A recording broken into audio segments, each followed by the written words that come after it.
नमस्कार, हरियाणा विशेष देख रहे हैं आप और मैं हूं आपके साथ रंजना सिंह राठौड़। बुलेटिन का आगाज करेंगे। मुख्यमंत्री मनोहर लाल की अध्यक्षता में आज हरियाणा कैबिनेट की अहम बैठक हुई। बैठक में कई अहम फैसलों पर मुहर लगी। सरकार ने हरियाणा लोक सेवा आयोग में सदस्यों की संख्या घटा दी है। हरियाणा लोक सेवा आयोग में अब एक चेयरमैन और 5 सदस्य होंगे। पहले एक चेयरमैन और 8 सदस्य होते थे। कैबिनेट ने मोटर व्हीकल एक्ट में संशोधन को भी मंजूरी दे दी है। अब सभी तरीके के चालान मौके पर ही भरने की सुविधा दी गई है।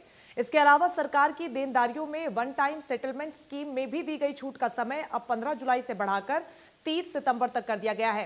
कैबिनेट ने कोरोना की दूसरी लहर के चलते रियल एस्टेट के उन कारोबारियों को भी राहत प्रदान की है जो अप्रैल और मई में लाइसेंस का नवीनीकरण नहीं करा सके और लाइसेंस के लिए नई बैंक गारंटी जमा नहीं करवा पाए। रियल एस्टेट के ऐसे तमाम डेवलपर्स को ब्याज में छूट प्रदान की गई है।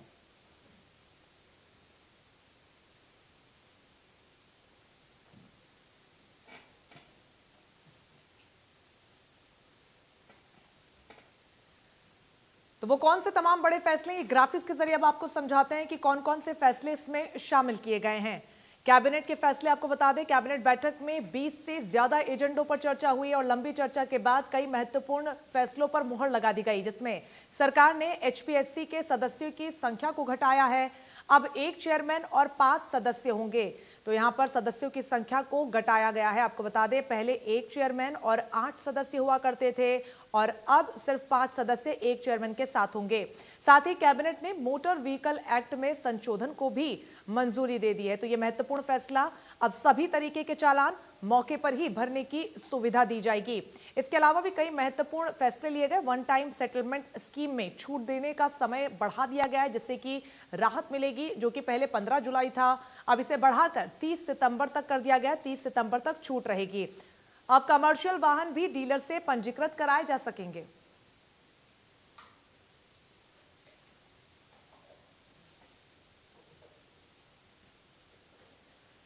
तो इस पूरी बैठक के बाद कैबिनेट मंत्री कंवरपाल गुर्जर ने क्या कुछ कहा, आपको वो सुनवाते हैं। तो पहले जो पर्सनल वाहन थे वो पंजीकृत हो रहे थे और उसके जो रिजल्ट आए वो बहुत ही जबरदस्त रिजल्ट आए और बहुत बड़ी संख्या में 8,48,000 जो वाहन है तो वो पंजीकृत हुए। तो अब सरकार ने निर्णय लिया कि जो दूसरे वाहन भी है, पूरी तरह से निर्मित नए वाहन है जो, तो वो भी वहां पंजीकृत होंगे। वाहन नियम 1988 की धारा 200 में संशोधन किया। अभी तक जो भी वाहन के ऊपर फाइन होता तो उसके बाद फाइन देने के लिए दूसरी जगह जाना पड़ता था, वहां उसका चालान होता, उसकी आरसी रख ली जाती। तो अब एक नया संशोधन किया कि मौके पर भी उसको फाइन किया जा सका, मतलब अगर वो देना चाहे तो मौके पर भी वो उसको कर सकता है। उसको लोक सेवा आयोग की जो शर्तें हैं उसमें थोड़ा आज एक परिवर्तन किया। पहले उसमें 8 मेंबर होते थे, आज उसमें 5+1 का निर्णय लिया कि 5 उसके सदस्य होंगे और एक चेयरमैन होगा। ये एक नया परिवर्तन जो है उसने किया। 5 सदस्य होंगे और एक चेयरमैन, नहीं 6 के ना जी, 5+1 जी। पहले 8+1 थे। वन टाइम सेटलमेंट स्कीम हमने शुरू की थी, उसमें ईडी, आईडीसी वगैरह जो अन्य थे और जो डेवलपर थे उनको जो उनके ऊपर फाइन हुआ था उसको देना था। हमने उसमें किया था कि 15 जुलाई तक वो उसको,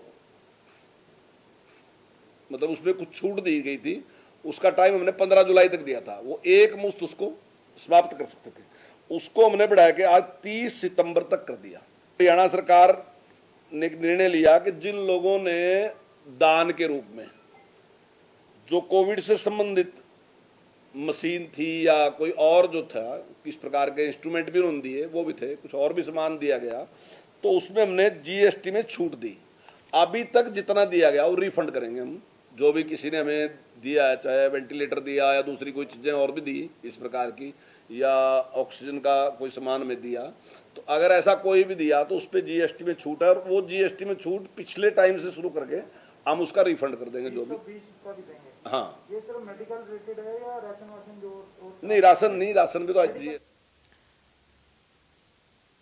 प्रदेश के मुख्यमंत्री मनोहर लाल ने चंडीगढ़ में टीसी गुप्ता को हरियाणा सेवा अधिकार आयोग के मुख्य आयुक्त पद की शपथ दिलवाई। हरियाणा के राज्यपाल ने हरियाणा सेवा का अधिकार अधिनियम के तहत गठित कमेटी की अनुशंसा पर टीसी गुप्ता की इस पद पर नियुक्ति की है। शपथ दिलाने के बाद मुख्यमंत्री टीसी गुप्ता के सफल कार्यकाल के लिए उन्हें शुभकामनाएं दी और कहा कि जिस उद्देश्य से उन्हें इस पद पर नियुक्त किया गया है उसके तहत नागरिकों को और अधिक बेहतर सेवाएं उपलब्ध होंगी। मुख्यमंत्री ने कहा कि सेवा का अधिकार अधिनियम के अंतर्गत सभी विभागों की 500 से अधिक सेवाओं को समयबद्ध सुनिश्चित करना हमारी प्राथमिकता है। मुख्य आयुक्त टीसी गुप्ता ने कहा कि उन्हें जो दायित्व सौंपा गया है वो उसका बखूबी निर्वहन करेंगे।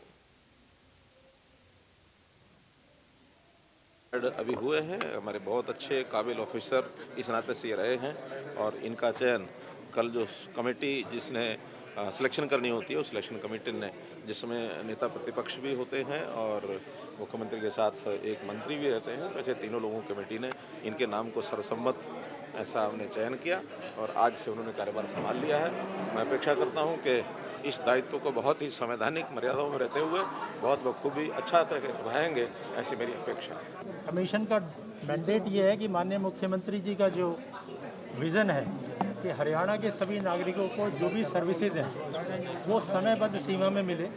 500 से ऊपर सर्विसेज हैं जिसका समय सीमा निर्धारित की हुई है हर विभाग की। तो माननीय मुख्यमंत्री जी का निर्देश है कि ईज ऑफ लिविंग हरियाणा के नागरिकों को हो और इसके अंदर जो भी समय सीमा निर्धारित की गई है उसके अंदर सभी को ये मिले। यही मैंडेट है और इस मैंडेट को मुझे लगता है कि माननीय मुख्यमंत्री जी के निर्देशन के अंदर हम बखूबी निभाएं। प्रदेश के डिप्टी सीएम दुष्यंत चौटाला ने सेंट्रल प्रोसेसिंग सिस्टम का शुभारंभ किया। इस मौके पर डिप्टी सीएम ने कहा कि सेंट्रल प्रोसेसिंग सिस्टम के जरिए श्रमिकों को योजनाओं का बेहतर लाभ मिलेगा। दुष्यंत चौटाला ने जानकारी देते हुए बताया कि श्रम कल्याण बोर्ड की तरफ से स्थापित किया गया यह आधुनिक सिस्टम है और आवेदक श्रमिकों की एप्लीकेशंस का हल पहले आओ पहले पाओ रूल के मुताबिक किया जाएगा। डिप्टी सीएम ने साथ ही कहा कि सिस्टम से श्रमिकों की सुविधाएं बढ़ने के साथ साथ पारदर्शिता भी बढ़ेगी। लेबर वेलफेयर बोर्ड है, इसके अंदर अब तक जिला लेवल पर तमाम फॉर्मेलिटीज होती थी, चाहे वो रजिस्ट्रेशन की हो चाहे अप्रूवल की हो। और पीछे भी एक करनाल का विषय आया था जिसके अंदर 50,000 की रिश्वत लेते हुए एक अधिकारी को रंगे हाथ पकड़ा था, जो एक गरीब लेबर को रजिस्टर करने में अड़चन डाल रहा। उस दिन हमने टारगेट लिया कि 0 ह्यूमन इंटरफेरेंस के साथ टेक्नोलॉजी के सहयोग से एक ऐसा प्रोसेसिंग सिस्टम बनाया जाए जिसके अंदर कोई भी श्रमिक अपने रजिस्ट्रेशन करता है उसकी फर्दर प्रोसेसिंग और तमाम उसकी जितनी फॉर्मेलिटीज होती है वो किस अधिकारी के पास जाएंगे, कैसे प्रोसेस होगा, इसको 0 ह्यूमन इंटरफेरेंस के साथ रखा है। और इसके लिए फिर हमने पंचकुला के अंदर बेस कर सेंट्रलाइज प्रोसेसिंग सिस्टम बनाया गया जिसके अंदर 22 के 22 जिलों के जितने एप्लीकेंट्स हैं उनकी एप्लीकेशन तमाम हमारे चारों स्तरों के अधिकारियों को पहले के साथ की जाएगी। कोरोना की दूसरी लहर पर ब्रेक लग चुका है, हालांकि वैज्ञानिकों ने तीसरी लहर की आशंका जता दी है। कोरोना की तीसरी लहर से संभावित खतरे को देखते हुए करनाल के कल्पना चावला मेडिकल कॉलेज में किस तरीके की तैयारियां की गई हैं, हमारे सहयोगी महेंद्र सिंह ने कल्पना चावला मेडिकल कॉलेज के निदेशक जगदीश दुरेजा से खास बातचीत की। हम इस समय मौजूद हैं कल्पना चावला मेडिकल कॉलेज में। कोरोना की पहली लहर हो या दूसरी, इस मेडिकल कॉलेज ने कोरोना के लिए काफ़ी अच्छी तरीके से लड़ाई लड़ी है और अब जब जो कोरोना की दूसरी लहर अंतिम चरणों में है, यहाँ पर जो संभावित या आशंकित कहें कि तीसरी लहर के लेकर भी तैयारियाँ की जा रही हैं। हमारे साथ मेडिकल कॉलेज के डायरेक्टर हैं, उनसे जानेंगे कि अभी जिस तरह के ब्लैक फंगस के मामले हैं उनको लेकर किस तरह का इलाज यहाँ चल रहा है और जो तीसरी लहर जिसकी आशंका बनी हुई है उसको लेकर क्या प्रबंध किए जा रहे हैं। जी सर, आपका स्वागत है इंडिया न्यूज़ में। अभी तक क्या स्थिति है ब्लैक फंगस पर? पहले तो आपका धन्यवाद है। अभी मैं आपको ये बताना चाहूँगा कि पिछले कुछ दिनों से तो अब ब्लैक फंगस के मरीज़ कम हो रहे हैं। मेरा ये मानना है क्योंकि कोविड के मरीज़ भी कम हो रहे हैं और जो कोविड के मरीज़ थे ठीक होने जाने के बाद या फिर जो कोविड उनको चल रहा है, तब ये ज़्यादा विक्टिम बनते हैं। तो जैसे ही कोविड का नंबर कम हो रहा है तो अब ब्लैक फंगस के केसेस कंपैरेटिवली कम हो रहे हैं। हमारे पास शुरू में 2 ही डिस्ट्रिक्ट थे, फिर जैसे जैसे नंबर बढ़ा तो सरकार ने हमारे को 4 डिस्ट्रिक्ट दे दिए और अब पिछले 10-15 दिन से हमारे पास 6 डिस्ट्रिक्ट है। जो पहले थे हमारे पास करनाल और कैथल थे, फिर बाद में यमुनानगर और कुरुक्षेत्र और अम्बाला और पंचकुला, ये अब हमारे पास डिस्ट्रिक्ट है। लेकिन हमारे पास दूसरे मरीज बाहर से भी आते हैं, दिल्ली वगैरह से, यूपी से आते हैं। हम किसी मरीज को मना नहीं करते, उनको भी एडमिट कर देते हैं। रही बात कि हमारे पास एम्फोटेरिसिन जो है वो सफिशिएंट क्वांटिटी में आती है और हम लोग जैसे ही मरीज आता है एक बार जब ब्लैक फंगस का डायग्नोसिस बन जाता है तो एक गवर्नमेंट का परफॉर्मा हम उसको कंप्लीट करके मेडिसिन की रिक्वेस्ट के लिए गवर्नमेंट के पास भेज देते हैं और शाम को हमारे को मेडिसिन मिल जाती है और उसके बाद मरीज को दे दी जाती है। सर, जिस तरह से तीसरी लहर की बात हुई है, खासकर ये आशंका है कि बच्चों पर इसका प्रभाव ज़्यादा रहेगा, उसको लेकर क्या तैयारी?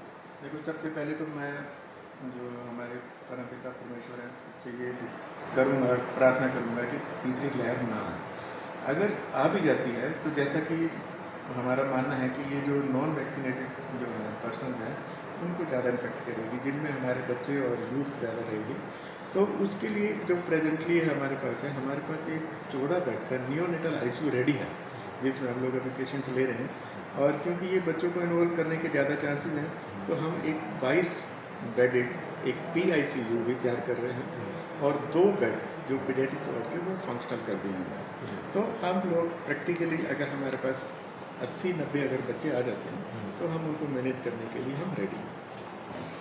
तो बिल्कुल ये कल्पना चावला के निदेशक थे जिन्होंने बताया कि जो कोरोना से निपटने को लेकर तमाम प्रबंध यहाँ किए हैं और जहाँ तक इस मेडिकल कॉलेज की परफॉर्मेंस की बात करें तो काफ़ी अच्छी रही है, क्योंकि अब यहाँ पर 6 जिलों का प्रभार यहाँ पर दिया गया है और जिस तरह से आशंकित है तीसरी लहर को लेकर, उसको लेकर भी तमाम प्रबंध किए गए हैं। करनाल से महेंद्र सिंह, इंडिया न्यूज़, हरियाणा। गुरुग्राम में विदेश जाने वाले लोगों के लिए विशेष टीकाकरण कैंप का आयोजन किया गया, जिसमें विदेश जाने वाले लोगों को 28 दिनों के अंतराल पर वैक्सीन की दूसरी डोज लगाई गई। इसके लिए वैक्सीन लगवाने वालों के ऑफर लेटर और आईडी प्रूफ भी उनसे मांगे गए। वैक्सीन सेंटर से देवेंद्र भारद्वाज की एक खास रिपोर्ट देखिए। किसी भी व्यक्ति को विदेश जाना है और उसको दूसरी डोज नहीं लगी है तो इसी को लेकर स्पेशल कैंप स्वास्थ्य विभाग की तरफ से गुरुग्राम में लगाए गए हैं। सेक्टर 31 में पोलो क्लिनिक के अंदर ये स्पेशल कैंप लगाया गया है, जहां कोई भी ऐसा विद्यार्थी जो पढ़ाई के लिए फॉरेन जा रहा हो या फिर किसी पर्सन को जॉब के लिए वहां पहुंचना हो या कोई एथलेटिक्स या स्पोर्ट्समैन हो जिसको विदेश जाना हो, तो ऐसे लोगों के लिए स्पेशल ये कैंप लगाया गया है। बाकायदा जो कि सेकेंड डोज में जो वक्त था उसमें कम से कम अब 28 दिन का वक्त मांगा गया है। जो 28 दिन का अंतर होगा उसको दूसरी डोज लगा दी जाएगी और सर्टिफिकेट दे दिया जाएगा। तो ज़रूरी हो जाता है कि किसी भी व्यक्ति को विदेश जाना है, क्योंकि धीरे धीरे जिस तरह से लॉकडाउन खुला है और उसी को लेकर ये तमाम तैयारियां यहाँ की गई हैं स्वास्थ्य विभाग की तरफ से।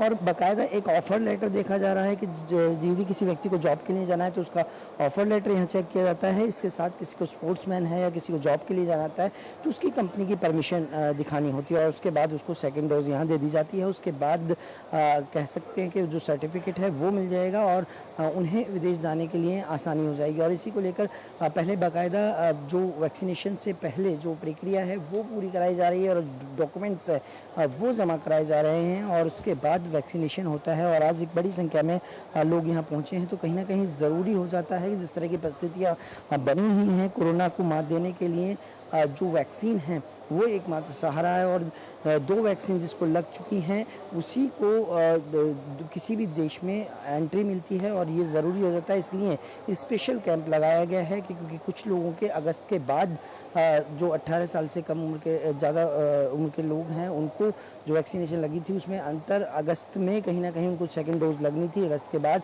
लेकिन अब स्पेशल ये कैंप लगाकर इसमें 28 दिन का अंतर देखा जा रहा है और जिस व्यक्ति को 28 दिन हुए हैं वैक्सीनेशन को उसको दूसरी डोज दी जा रही है। तो ज़रूरी कहीं स्वास्थ्य विभाग की तरफ से ज़रूरी था कि जो लोग थे उनको परेशानी हो रही थी और ऐसी बड़ी संख्या में लोग गुरुग्राम में निकल कर आए थे, लेकिन अब उनको सेकेंड डोज लग गई है तो उनका रास्ता आसान हो गया है विदेश जाने के लिए। गुरुग्राम से कैमरा गीतम के साथ देवेंद्र भारद्वाज। योग गुरु रामदेव के बयान और डॉक्टर्स पर हो रहे हमलों के विरोध में डॉक्टरों ने डिमांड दिवस मनाया। इस दौरान डॉक्टर्स और स्वास्थ्य कर्मचारियों पर होने वाले हमलों को रोकने की मांग की गई। डॉक्टर्स ने काली पट्टी बांधकर ओपीडी में काम किया। बता दें कि आजकल डॉक्टर्स में असुरक्षा का माहौल है और इसीलिए वो सुरक्षा में काम करने के लिए सख्त कानून बनाने की मांग कर रहे हैं। डिमांड दिवस के जरिए सख्त नियम बनाने की मांग की जा रही है ताकि डॉक्टर्स पर हमला करने वाले पर कठोर कार्रवाई हो सके। दो तस्वीरें आपको दिखा रहे हैं। पहली तस्वीर सोनीपत से है तो वहीं अगली तस्वीर सिरसा से है, जहां पर काली पट्टी बांधकर तमाम डॉक्टर्स और स्वास्थ्य कर्मियों ने डिमांड दिवस मनाया।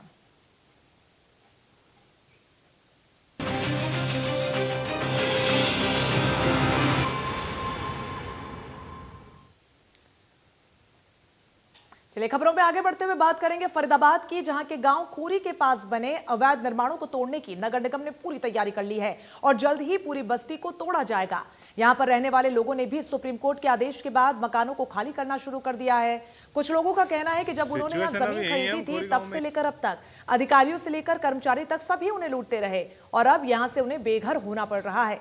स्थानीय लोगों का यह भी कहना है कि सरकार उनके पुनर्वास का इंतजाम करे। तोड़ रहे, हम यहाँ 12 से 15 साल से रह रहे हैं। हमने जमीन कब्जाई नहीं, हमने खरीदी है जमीन और जमीन बेची है राजदीप ने हमसे। राजदीप बेची है तो बसाने में उसका सिर्फ 25% हाथ है, बाकी 75% हाथ पुलिस वाले और नगर निगम का, क्योंकि वो आते थे हमसे पैसे लेके जाते थे और बोलते थे ये कभी टूटेगा नहीं, ये पक्का कॉलोनी है। तो हमारी कोई गलती नहीं इसमें, अगर यहाँ से हटा रहे हैं वो तो हमें जमीन दे कहीं पे। हम यहीं रहते हैं, हम कम से कम वही 12-13 साल हो गए हमारे भी रहा हुआ, काफ़ी टाइम से रह रहे हैं। हमें तो यहाँ बोला गया था कि ये सही ठीक ठाक जगह है, हमने खरीद लिया उस समय और हमें अब बोला जा रहा है कि यहाँ से चले जाने के लिए। तो अब हम कहाँ जाएंगे? अब से लॉकडाउन में हमारा काम भी नहीं चल रहा है पापा का, तो अब हम क्या करें? तो हमने यहाँ भाई। क्या नाम बाबा आपका? मेरे मोहम्मद ईसा। कहाँ कितने टाइम से रह रहे हैं यहाँ पे? मैं कम से कम 10-12 साल से रह रहा हूँ और मैंने यहाँ ज़मीन ली है और मुझसे सबों ने पैसे लिए हैं। जब बना रहे थे, जब कोई रोकने वाला नहीं आया, पुलिस भी आती थी वो भी पैसा लेती थी, जंगल विभाग वाले वो भी लेते थे, सबों ने हमको लूटा है। सोनीपत के नगर निगम क्षेत्र में आए दिन लोगों की समस्याएं बढ़ती जा रही हैं। जहां सोनीपत के वार्ड नंबर 2 में रिहायशी इलाकों में अवैध रूप से पशु रखने के कारण उनकी गंदगी और उनके लिए होटल से बचा हुआ खाना सड़ जाने के कारण बदबू से कॉलोनी के लोगों का जीना मुहाल हो गया है। हर दरवाजे पर अर्जी लगाई गई लेकिन कोई हल नहीं निकला। खुद वार्ड के पार्षद भी महिलाओं के साथ मिलकर नगर निगम के दरवाजे पर पहुंचकर पशुओं को हटाने की मांग कर रहे हैं।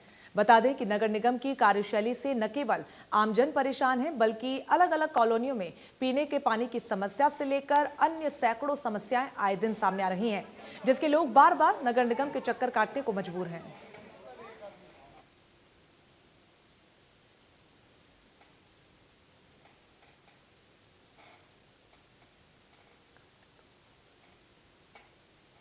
नशे और अय्याशी भरी जिंदगी जीने के चक्कर में जेल प्रहरी ही शातिर चोर बन गया।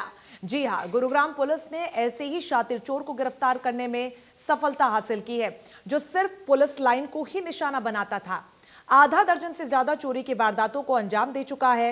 एसीपी क्राइम की माने तो निमका जेल में तैनात ये जसविंदर नाम का चोर हरियाणा के गुरुग्राम, फरीदाबाद, जींद, रोहतक, कैथल, हिसार और सिरसा में स्थित पुलिस लाइंस में आधा दर्जन से ज्यादा लाखों की चोरियों की घटना को अंजाम दे चुका है।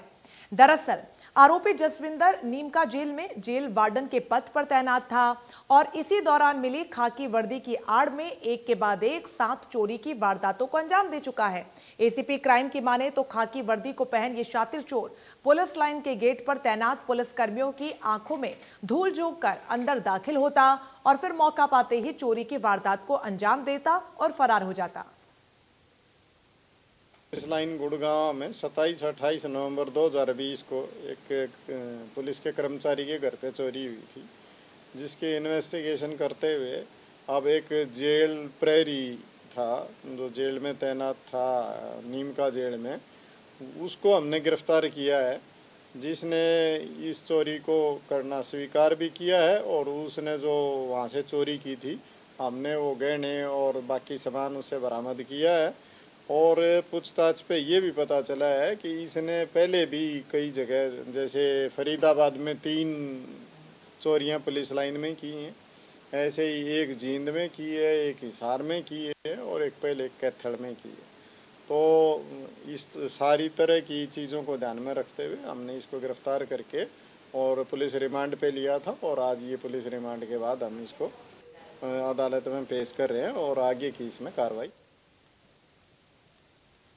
अंबाला कैंट स्थित हाथीखाना मंदिर के पास अंधाधुंध फायरिंग से सनसनी फैल गई। बताया जा रहा है कि बाइक सवार दो बदमाशों ने एक युवक पर करीब 7 से 8 फायरिंग की है, जिससे युवक गंभीर रूप से जख्मी हो गया।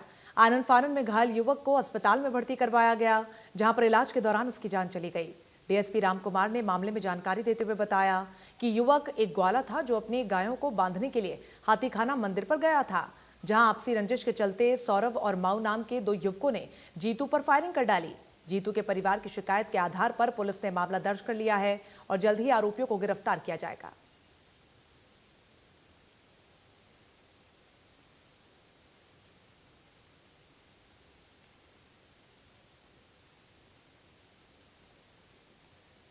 आज सवेरे हाथीखाना मंदिर के पास जब ये जा रहा था तो इसको 2 पल्सर पे आके व्यक्तियों ने गोली मारी, जिसमें इसकी आज मौत हो गई है। इसमें मुकदमा दर्ज कर रहे हैं, जो भी इसके परिजन स्टेटमेंट देंगे उस हिसाब से कार्रवाई की जाएगी और शीघ्र जो भी इसमें अपराधी हैं उनको गिरफ्तार किया जाएगा।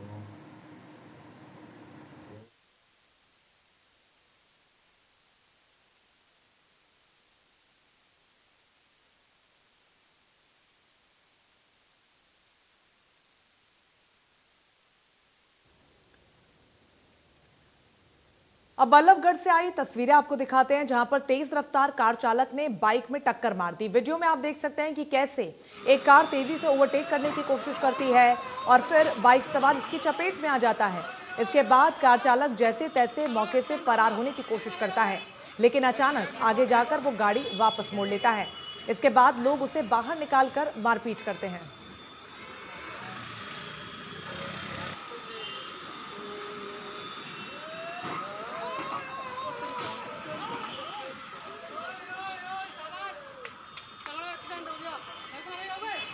एक्सीडेंट रिकॉर्ड है वो।